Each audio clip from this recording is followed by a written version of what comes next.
அனைவருக்கும் வணக்கம். இன்றைக்கி நம்ம எதை பற்றி பார்க்க போகிறோம்னு பார்த்தீங்கன்னா, ப்ளைனாக மைண்டை வச்சுக்கிட்டு இப்போ நான் எடுத்து வச்சுட்டு கேமராவை என்ன பேசலான்னு யோசிக்கிறதுக்கு எனக்கு 10 நிமிஷம் ஆகிடுச்சு.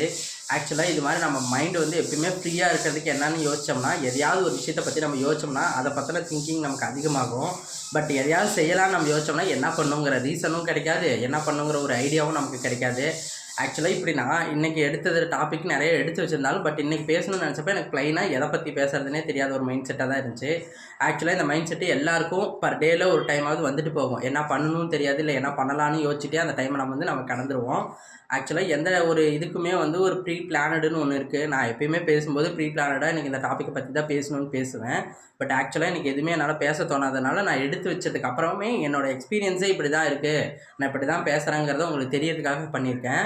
ஆக்சுவலாக டே லைஃப்பில் நமக்கு டே பை டேயில் ப்ரெஷர் அதிகமாகும்போது இந்த மாதிரி சில பிளைண்ட் மைண்டு வரும். அதாவது கண்டென்ட்டை யோசிச்சு வச்சுருப்போம், அதை நம்மளால் பேச முடியாது. ஸோ அதனால் எப்பயுமே ஃப்ரீ மைண்டடாக இருக்கிறதுக்கு நமக்கு என்னென்னா, நம்ம என்டர்டெயின்மெண்ட்டான ஒரு சில விஷயங்களை கற்றுக்கணும். பாட்டு கேட்குறதோ, டான்ஸ் ஆடுறதோ, இல்லை படிக்கிறதோ, இல்லை எழுதுறதோ, இல்லை மற்றவங்ககிட்ட பேசுகிறதோ, இல்லை எங்கேயாவது வெளியே போயிட்டு வரதோ, இந்த மாதிரி உங்களுக்கு ஒரு ஃப்ரீ மைண்டடுக்கு என்னென்ன ரெசல்யூஷன், அதாவது என்னென்ன சொல்யூஷன் இருக்கோ அதை நீங்கள் ஃபஸ்ட்டு ப்ரிப்பேர் பண்ணிக்கோங்க. ஒரு நாளில் 1வது 2வது ட்ரை பண்ணுங்கள்.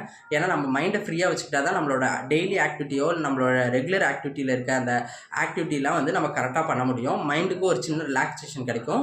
உங்களுக்கு எது பிடிச்சிருக்கோ, உங்களுக்கு எதாவது பண்ண முடியுமோ, உங்களுக்கு எது ரொம்ப தேவையோ அதை பற்றின திங்கிங்கையும் அதை பற்றின நாலேஜை பற்றினதை கெயின் பண்ணிக்கிட்டிங்கன்னா, எங்கேயாவது 10 பேர் பேசும்போது கண்டிப்பாக நமக்கு தெரிஞ்சிருக்க விஷயத்தை பற்றி அவங்க பேச மாட்டாங்க.